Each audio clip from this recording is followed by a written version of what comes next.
programs having to do with education innovation with ICT, also education innovation with a kind of educational profile. One of the things that we lack actually in Nijmegen is a couple of people who are working on education, so who are researchers in education and who focus on academic education or higher education. All of the people working on education in Nijmegen focus on primary school or sometimes secondary school, which is interesting, but also a kind of, it emphasizes the strange thing that I'm experiencing this morning too, that there's a lot of people who are working on improving education, but most of them themselves are not academics or lecturers or teachers. And so there's quite a dramatic a boundary between the people who are caring for the universities and the applied universities and who are caring for the quality of education and the ones who are doing the education themselves. And this was one of the things that was in the heads of the people that created the Radboud Teaching and Learning Center. And so we have a team that consists of 2 coordinators who have support teams, education support teams, innovation team, and also a teacher development team. And we have some researchers attached, and then we have a couple of academics related to this center. And as a professor of philosophy, I'm asked to be the academic leader, trying to make this work, to bridge actually the world of education support and the world of education itself. It's not so easy, and the Radboud University is just a common provincial university, but if you look at it, you see that it is very, very complex. And one of the things that you will notice is that perhaps a few small boxes in the university hidden somewhere are learning communities themselves in the nice kind of ways that we should like to see all around the university. And so the challenge that we saw for us for the Teaching and Learning Center is to facilitate learning and to encourage everyone in the university to become part of and to remain part of what can be called a learning community. And how do you do that? How can you arrange that?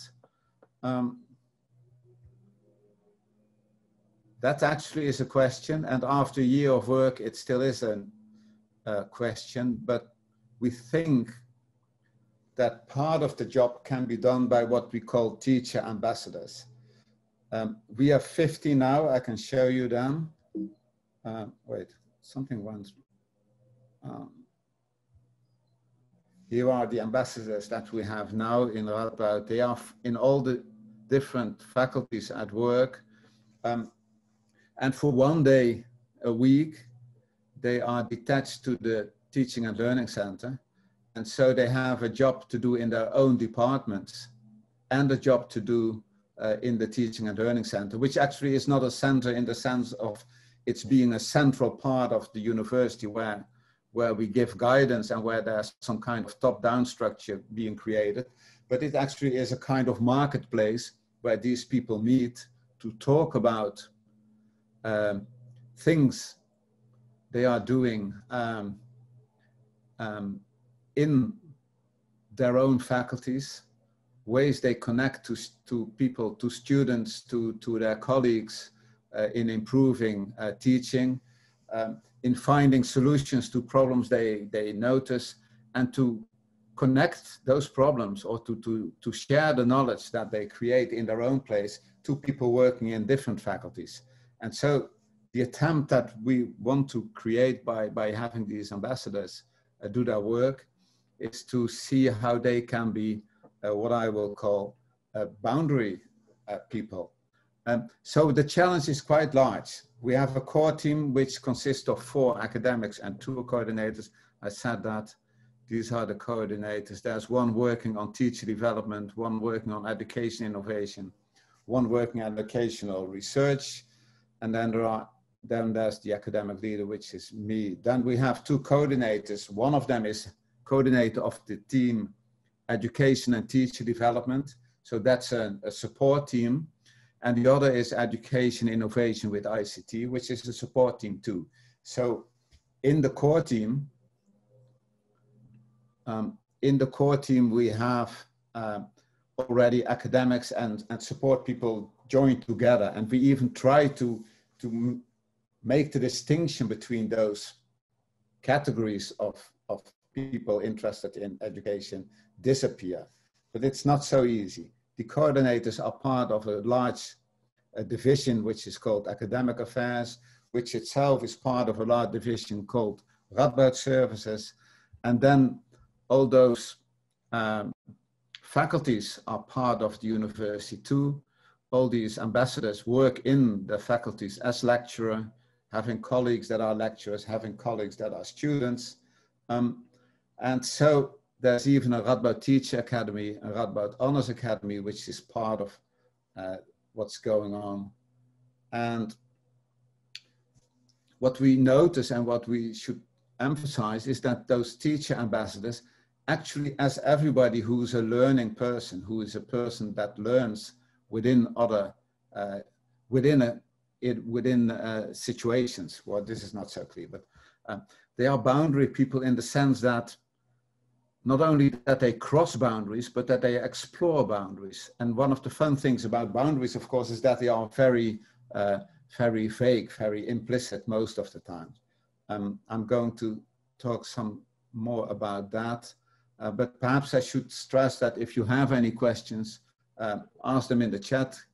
Gitte is looking after that, and I can just join in. I don't know how many people there are at the moment. I can only see 6, but I've seen numbers of people wanted to join, so probably there are more. Here's another one I see. So what is boundary crossing? I think that boundary crossing is one of the major ambitions for academics, that you should be able to leave your own discipline behind and to enter an area in which other people are present, having different disciplines at their disposal and trying to meet and connect. So this is something that you should be able to do if you are an academic, to cross the boundary, even the boundary of knowledge. So if you are a researcher, you actually enter a terrain in which you are not at home and don't know what to do there. So one of the nice challenges of being a boundary crossing person is to learn to know what to do when you don't know what to do. This is from, what's his name? Van Manen, a Canadian pedagogic educational researcher. And so there are ways of learning to know what to do when you don't know what to do. And if you get, if you possess that kind of competence, well, then you can cross boundaries, but then you will also and always be learning at the moment. So it's to be innovative in case your automatic pilot fails you. So you can tell a story here about how cognition in our brains work, where we have an automatic system and a reflective system. No matter the details about how you can separate those systems, but we have these kind of functions. Things go automatically. And one of the automatic competences that you should like to develop is to move into a kind of inquiry attitude or inquisition attitude. At the moment, you don't know what to do because your automatic pilot doesn't work in this new area. As it happens when COVID hits us, and as happened just 20 minutes ago when there was this sudden crash, then there were people who just had to figure out what to do, even though their automatic pilot failed them at that moment. So it's the capacity to be able to improvise when you acknowledge that you are disciplined in a certain way, but that your discipline doesn't help you on this occasion. So if you are a medical scholar and you meet someone from law, well, there's a lot to be learned in order to understand one another, and you have to find ways to leave your discipline behind in order to enter this world where you can share ways of talking about the world that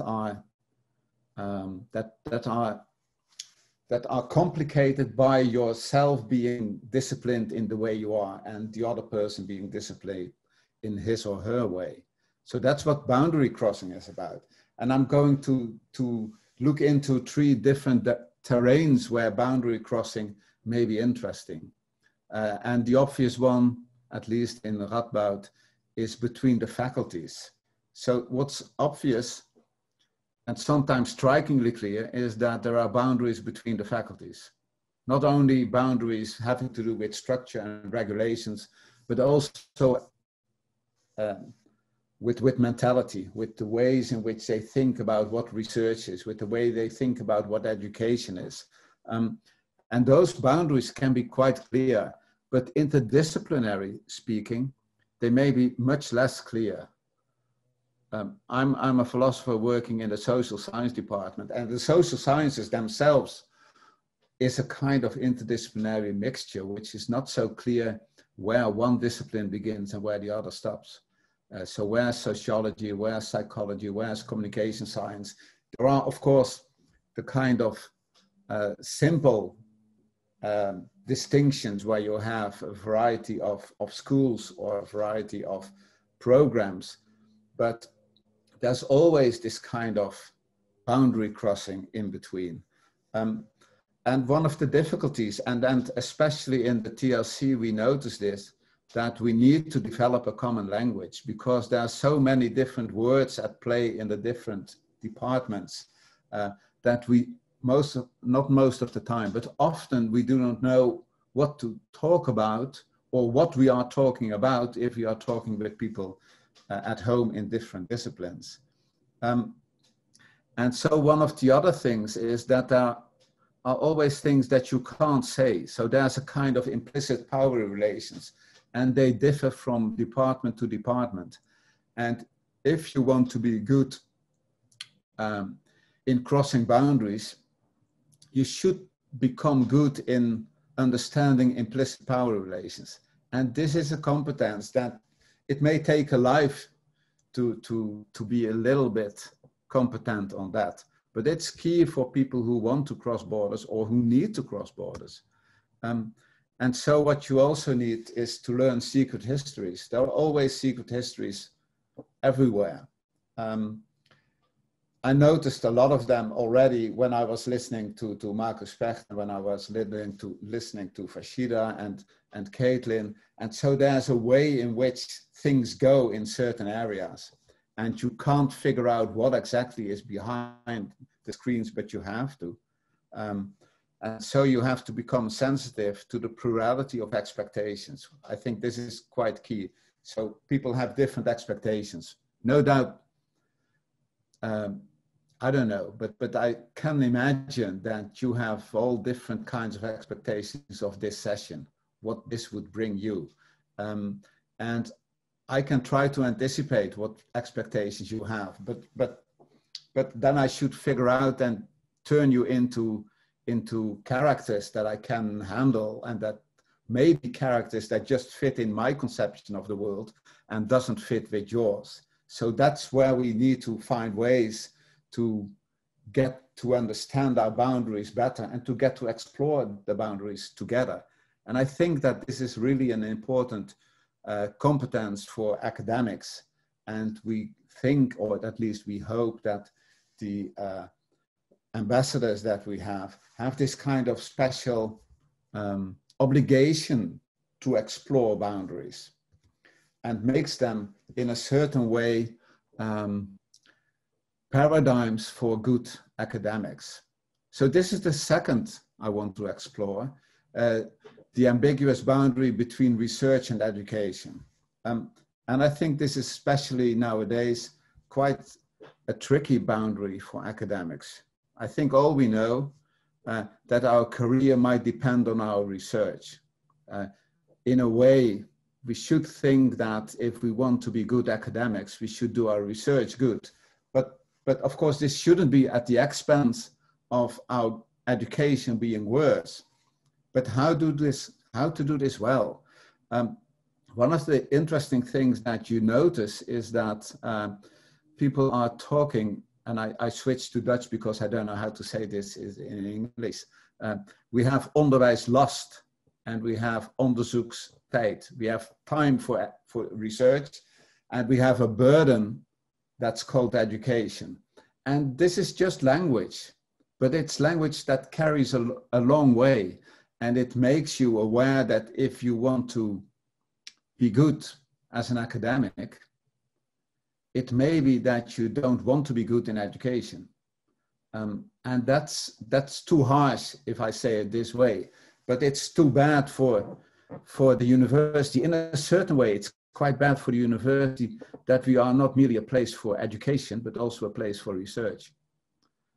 At the same time, of course, I can't say this honestly and mean it as I say it, because the way in which we do our education is it being education for research, about research and on research. So research should be part of it. But there's quite a challenge for academics to be good in education. And I think one of the opportunities is to emphasize that learning is key to both education and to research. People who do research are learning day by day. So if they allow themselves to be learning too in education together with their students, it may be that that's a way to understand the boundary better and to find ways of turning it into something that is productive. And I think we have great examples. So in the old days, an academic was a man of learning. It wasn't supposed to be an expert who knew all the answers, but it was someone who was learning. And he was therefore at the same time both a teacher and a researcher, always. So in a way, I think society asks of researchers to be people who give answers and to know stuff and to present themselves as experts, whereas an expert researcher probably mainly is an expert learning. And so this is a message not only and not merely to the academics, to the lecturers, to the researchers, to the people who populate the university, but also to those who run the university, because it's in those places where we should understand that research and education might meet and have a boundary that they share, but a boundary that doesn't separate them, but that might be understood as a boundary that connects them. And so I think there's an opportunity in teaching too. There is a boundary between teachers and students, and they can be experienced, explored, and held up in all kinds of ways. And I think that the image that you see here with a large lecture room is one of the ways in which we have an imagery of what teacher-student relations are like. That's not so profitable for today. So you are all silent and I'm just talking, and in a way that annoys me, but in another way, because I'm quite old-fashioned, at least old-fashionedly trained, it's easy for me because I just tell my own story. But of course it should be your story too. And it can only be both your story and my story if we talk together. And that means if we learn from one another. And this is something that, of course, in contemporary education, you should wish to do that. And one of the ways in which in Radboud University we think this might work is that we try to learn, everyone who's involved in education, that our students are budding colleagues. They are just colleagues to be.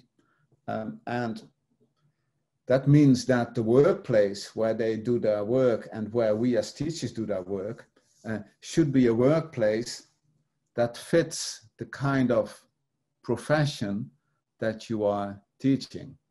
I'm a philosopher. For me, as a philosopher, it's quite easy because all we do as philosophers is talk and try to understand.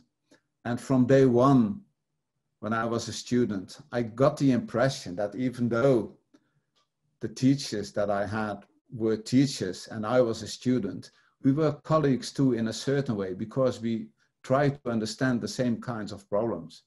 I think in medical education, this is quite easy too, or quite easy is too easily said, but there is of course the patient care, the hospital, which is part of the faculty, which is part of the education and the research.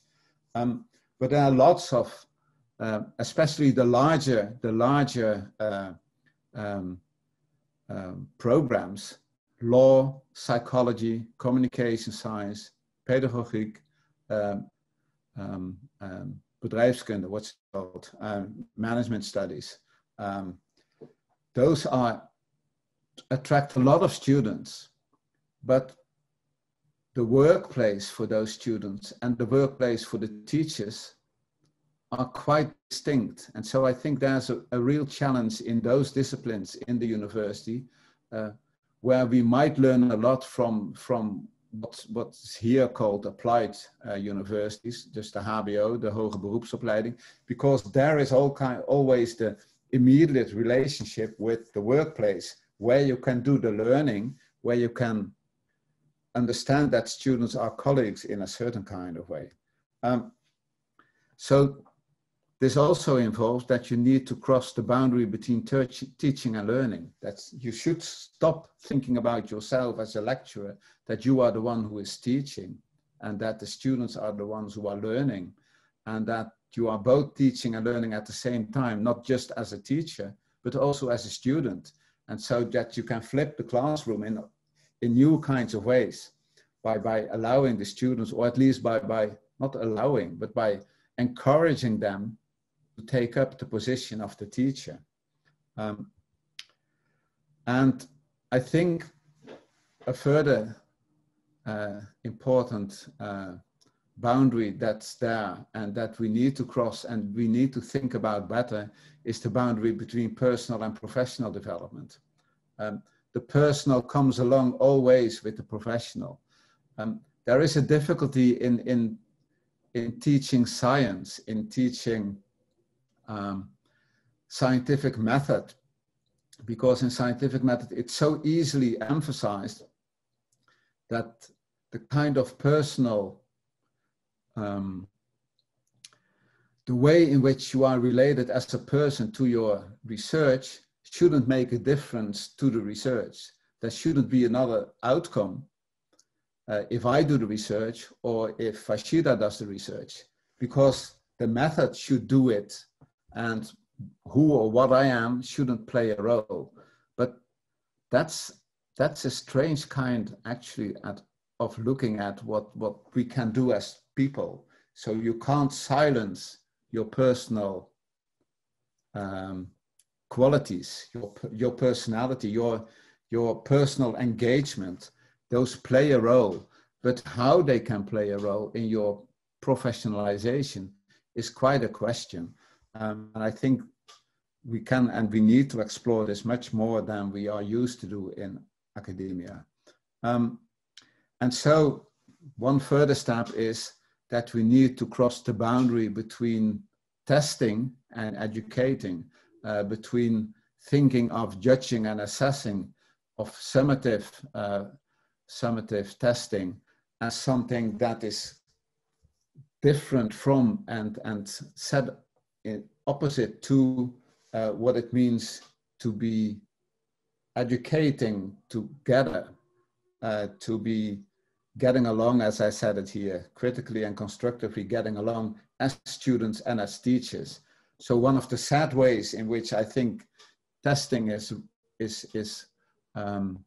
developing nowadays, with proctoring and with all this kind of online proctoring, creates a kind of opposition between teachers and students, an opposition that seems to suit summative testing, but that doesn't suit education.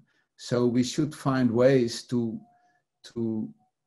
include the testing part as part of what education is about. I don't know whether I'm saying this clear enough, but I think this is one of the challenges that we have in in understanding what academic teaching should be about. So we have teachers ambassadors, and they have colleagues, they are partners, they make connections, they learn, they try to make a difference together. They are not a kind of Superman. I think that's the next one. They form learning communities. They are situated professionals. Depending on the case at hand, they may be innovators, early adapters, early minority, late majority, laggards. So the teaching ambassadors are just teachers, are just lecturers. They do their best, but they understand that there are boundaries that are important to be explored and to be crossed and to learn from and to relate to. And this sometimes means that you have to, that you feel that you are innovative, that you have to be innovative in all kinds of ways, that you try to connect to the late majority or even to the laggards, and that it's so difficult to understand why in this area they don't feel that they have to innovate as you think it's obvious. But in other areas, you might not be the innovator, and you might meet innovators, and you might discover that, hey, I'm a late majority here, or I may even be a laggard. I don't think that this is a good development. So all this kind of, so actually, if I'm maybe honest now for a moment, I've seen this Minecraft thing and I think, why would we invest in this kind of duplicating our campus in an online way? So we have books. Books are not duplication of reality, but they give you all kinds of ways to enact lives. If you read a great novel, there's a world that opens up by this novel. It's not a copy of the world, but it's a kind of challenging interpretation of the world. And what I see in this Minecraft thing is that tries to be a copy of the world now in virtual reality. I don't think that's a good development. So I may be a laggard on that area, but if it's about testing and the way testing is located or is situated in education, I think I'm on the innovator side. And I think that teaching ambassadors will be spread all over the place. I don't know, it's easy to give direction to where we should go all together. Wait. This is something that I should have said, yeah. One feature of ambassadors, one feature of everyone in the Teaching and Learning Center is that we love to learn. We also love to teach, but we basically and mainly love to learn from one another. So how and where, just to finish, and then I think it's open for questions and discussion with you. We have a building. It's planned to be destroyed because it's 50 or 60 or 70 years old, and so it should be time for something new.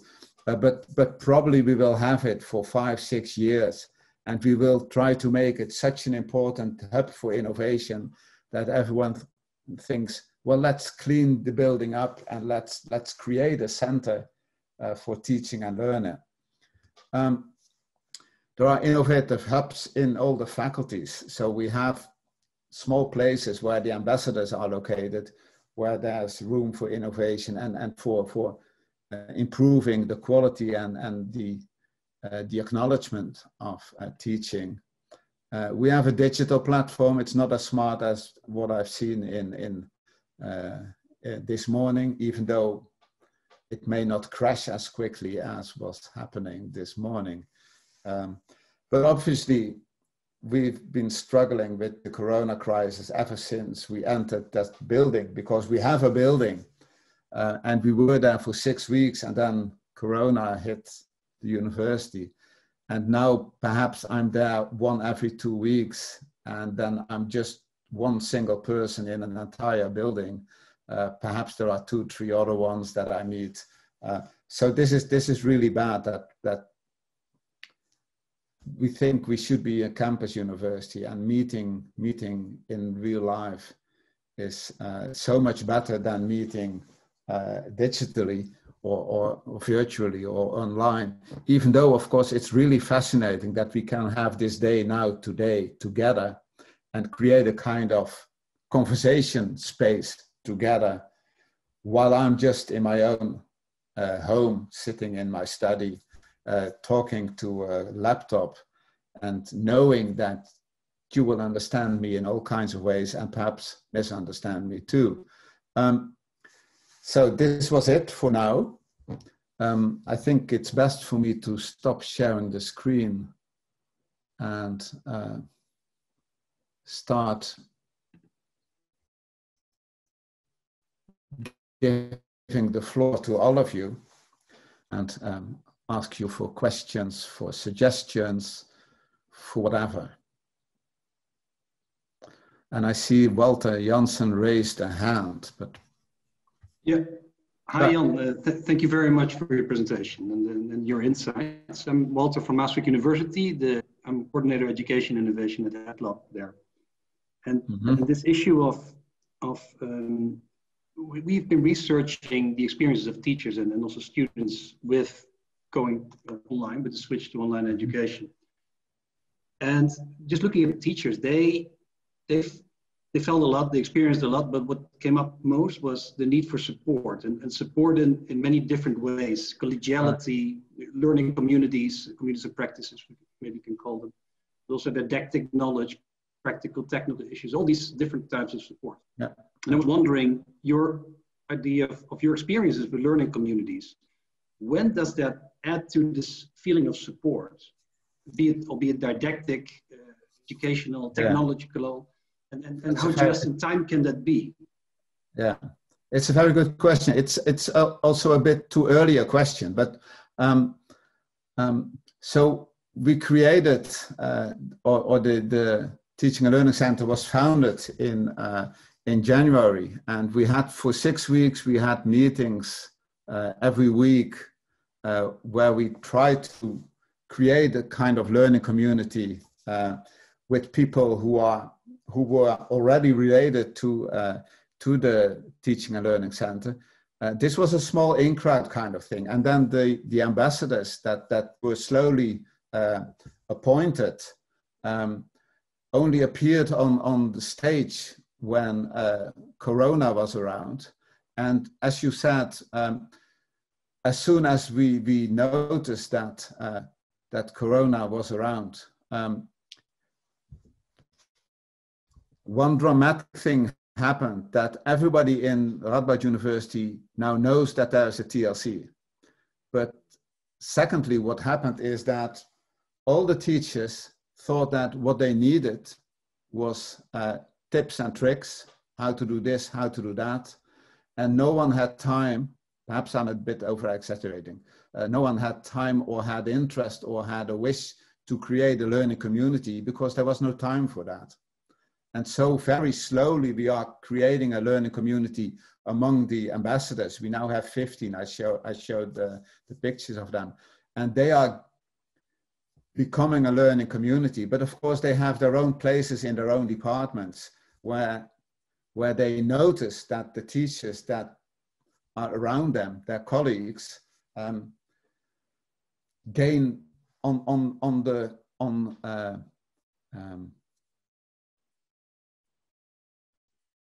what's it called? Lange termijn, korte termijn. Short, on the short term, they have most need for easy support, for technical support, for mostly also for help with how to do their testing and how to do, what's it called? After the testing, you get the results and the students are allowed to see their results.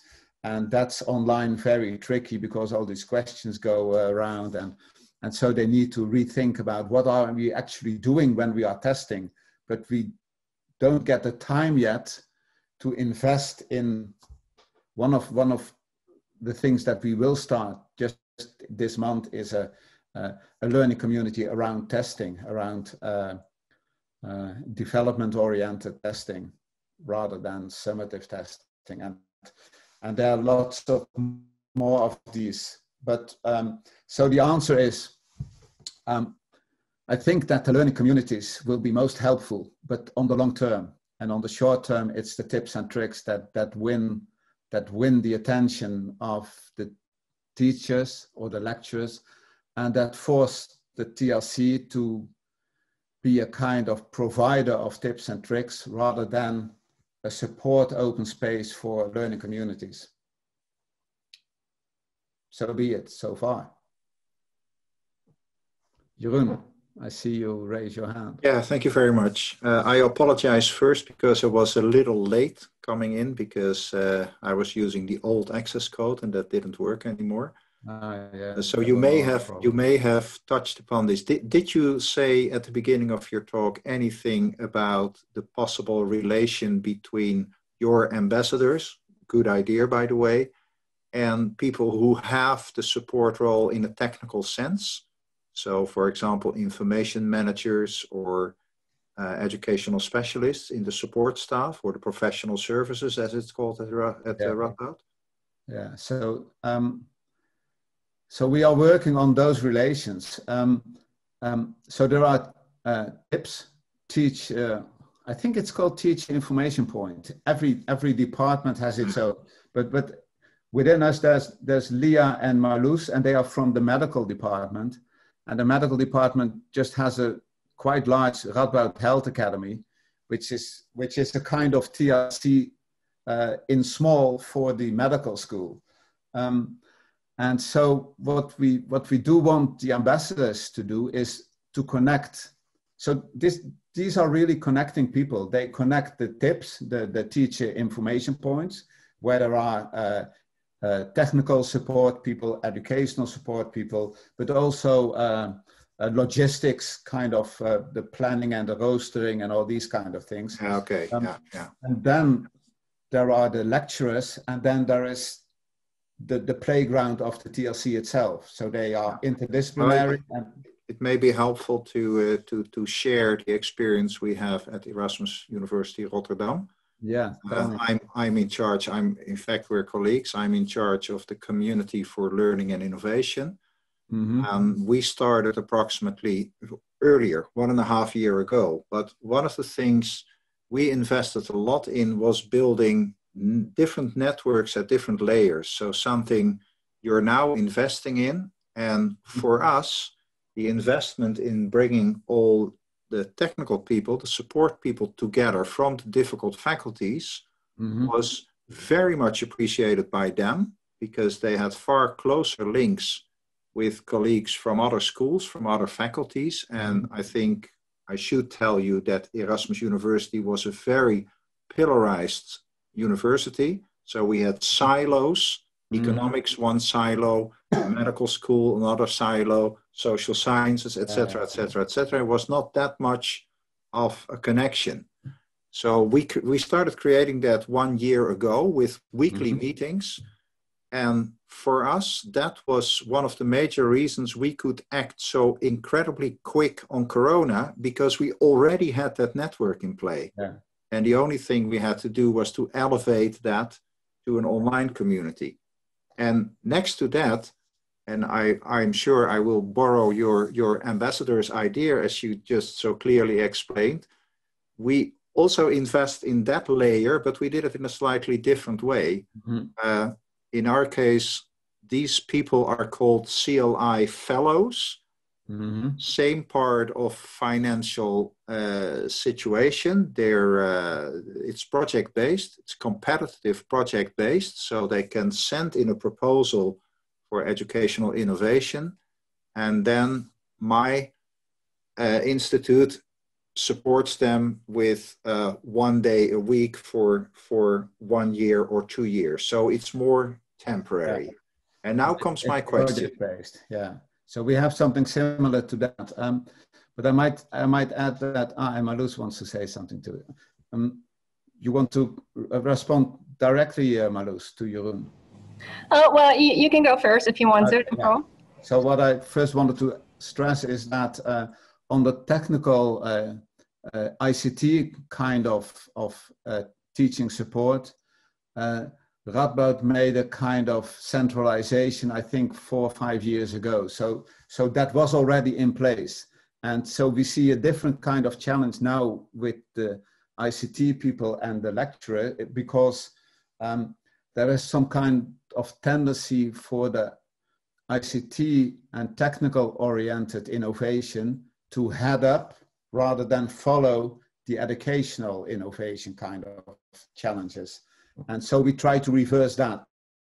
That's one of the things. And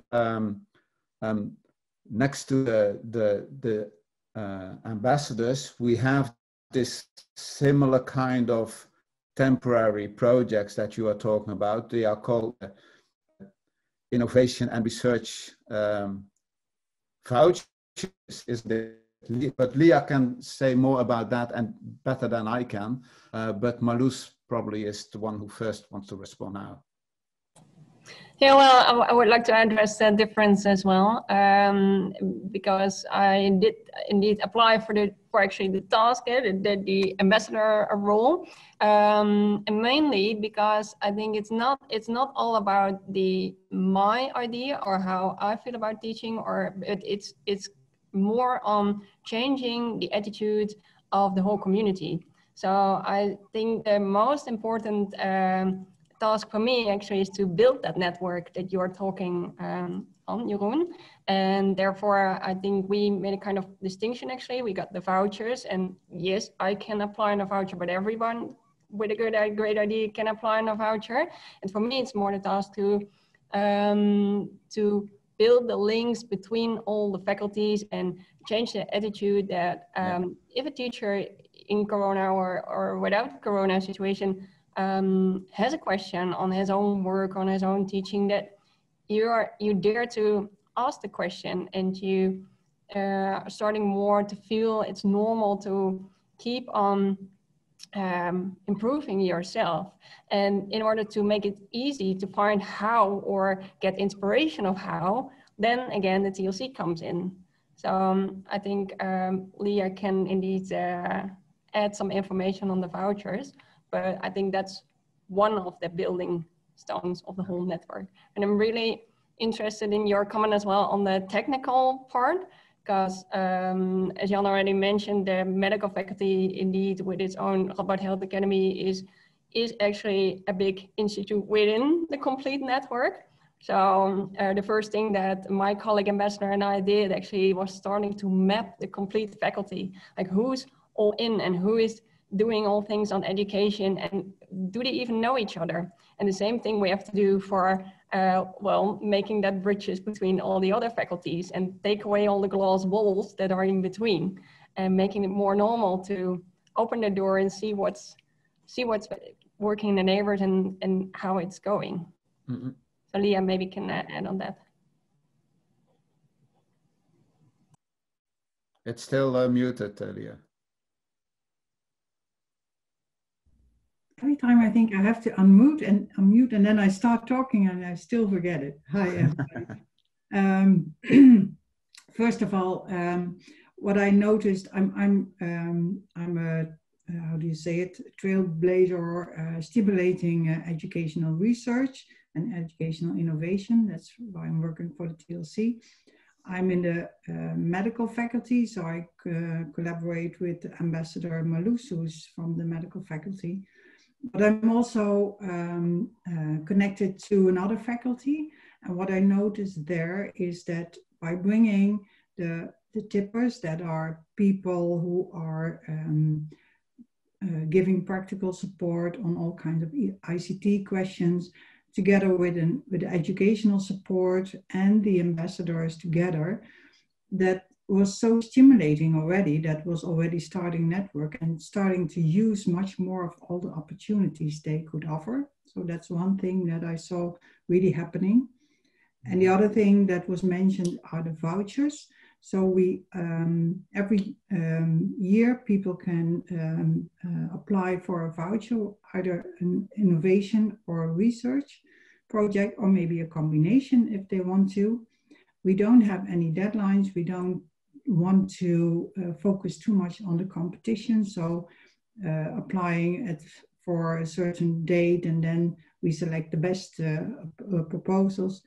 But we work like this. If you have a good idea, send in your idea, either innovation or research, and then we invite you to come to us, and we start a conversation, and we're going to see how we can help you with making it a successful innovation or research project. So we try to connect to other people. By doing this, we get more and more the idea and more view on what is happening in the different faculties. So we try to connect teachers to each other who are working on the same idea or whatever. We connect the projects to the educational support team and to the researchers we know in our university. So in this way, we are building more and more networks in our university. So the idea is that the vouchers are not stimulating competition between people who want to do the same thing, but are used to connect those, to build them into learning communities themselves. Yeah, I think the key word shared between us is the word community, and it may sound fashionable, but it's really, if you invest in a community, it works really well. And I've seen so many examples of collaboration. At Erasmus University, we're also happy to have different communities with different focuses. So for example, Farshida, who is also on this screen, is in charge of Erasmus X, as you just heard, mainly focused on the innovations that take these 2 steps beyond what we're currently doing. But we also have a community focusing specifically on personalized learning, because my university tends to teach in very large classes, say in business school, say in law, say in psychology. And we really try to persuade them that that is maybe not the didactic model that's sustainable in the future. So you need to rechange your thinking about that. You touched upon that, Jan, already. So that's also shared. And we also have a community of student welfare. And you can imagine that that community intensified tremendously the past months. And so a few more. I don't want to take too much time, but community building and people actually sit together or talk to each other on a screen is what makes things tick. And we also see in our evaluations that that is so much appreciated by people, just to see your, let's say, to be part of a coalition of the willing, to see that there are other people who have the same ideas with respect to education as you individually may have in your school. Yeah, but and together with viewing that you have those similarities, that you share them, try to be aware of the boundaries in between you, that the kind of implicit differences that come along. So if you want to become a community, you shouldn't focus too much on it being a community with everyone having the nose in the same direction. That's not the issue. It's precisely the opposite. Being aware of the plurality of positions that come together, because that's what makes you learn, and what makes you learn together. So that's Marus. Yeah, and maybe to add, also not ignore what already exists. Right. Or at least get familiar with what is existing all over the places. Because there's so much. And that's also one of the things that we will actually find out in our first talks with our colleagues. There's so much at our university, but nobody knows exactly where to find it or how to find it. So that's even before the community building comes in. Yeah. Farshida? Thank you. Thank you so much for all your sharing and all the experiences. I also think, in addition to everything that's been said, I think one of the most beneficial things for me as an innovator have been to learn from others by sharing the worst mistakes you can make. Because I think most universities have a performance bias, as in you're always put back to your first performance. You know, so if your first performance was horrible, then surely all of the other things that you do must be horrible as well, right? So we have that sometimes we have that bias. And one of the things that I have learned from a lot of colleagues is to basically share the best practices, of course, because that's important, but also to recognize that best practices work in a specific context and might not always work for a different one. But what was really helpful is to learn from each other's worst mistakes. And that really helped me to actually think about the things that we're doing at Erasmus X, like, okay, so we're doing this, but our colleagues in Leiden also did it. What went wrong? Why didn't it go bigger? What was the limitations of this, you know? And I think that is something that we sometimes don't focus on, but maybe we should ask ourselves, you know, so what was the worst thing that happened? So we can actually start learning from it.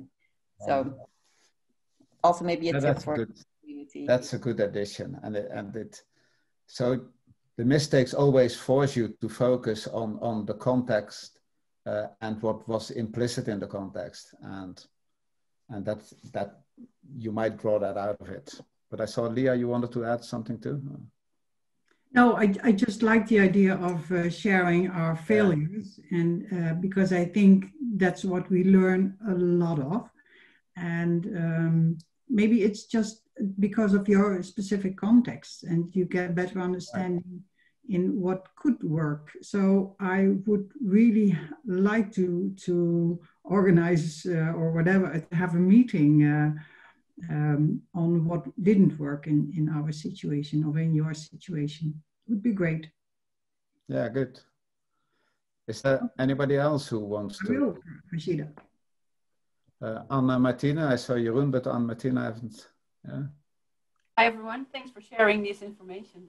Like Rashida said, I work at Leiden University. And your voice is not. Yes, I think it's always this in Zoom. I have this problem a lot. Oh, sorry. Is it more clear now? Or not? I'll put it in the chat. It goes like this and this.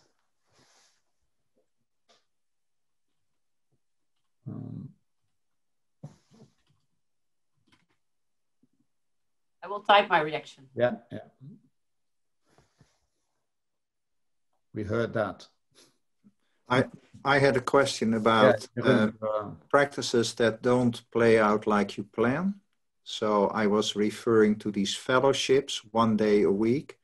We're now in the first phase of evaluation. And one of the things we see, and that applies also to the period before Corona, that people who are really enthusiastic and want to invest that 1 day a week, they have serious difficulties in making themselves available. And our structure was okay, so they had to have permission of their supervisor. She was supposed to agree as a supervisor that this colleague could spend this 1 day a week on educational innovation.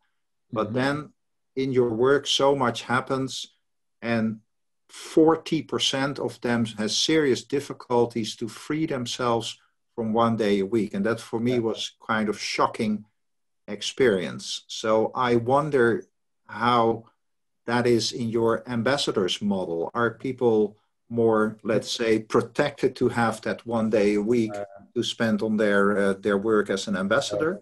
I think it's just the same at the moment. I think everybody is working harder than we have time. But both Leah and Marloes want to add. Well, a lucky construction for me actually was that I had 2 jobs and I quitted the other job and I'm expanding my work at Radboud University. So I, at this moment, am really working 8 hours a week here, well, more already. I'm getting paid for 8 hours, we're doing more on the TLC work, but I recognize the same problem actually when it comes to innovation for education, because then, yes, it is one of my tasks as well for, of course, my function, but then often other tasks, well, just get the priority because of the context that you're working in. So yes, for the ambassador function, I can really make the reservation for these hours, but I can feel why in the field it can be a problem. But Leah will add to that, I guess. Well, I totally agree that it's always a problem. What maybe is a little bit of help is that we make duos in each faculty. So you have for yourself one day, but it's another person. So you make plans. You are not in your own to realize it. So maybe that is an idea to always have another partner that's in the same situation and in the same context that works together. I think that's also a privilege actually, because you come across so many topics and things to address that it's always a good idea to have two persons from one faculty, just because of the other view, the other background, the other knowledge that you got. So yeah, I could advise that for everybody. You need a sparring partner and to help and to not get frustrated. Anyhow, yeah. I'm wondering about the time. I don't know, Gitte, whether... I think we are running out of time, so I'm very sorry to stop the productive conversation. But I'm also very happy to see that you all connected to each other. Well, first of all, thank you very much. And also, thank you, Jan. I found it very inspiring. I will... we'll ask you to move back to the grade meeting, like the meeting with everyone. And from there, we will have a lunch break, and then we will continue with the keynote from Justin Reich. So I will put, oh, sorry? No. Oh, yes. I will put the link to the meeting in the chat so you can find it easily. I think it's this one. Thanks. Yes, and well, I'll have a nice lunch. And thanks for being around here. See you. No problem. Bye.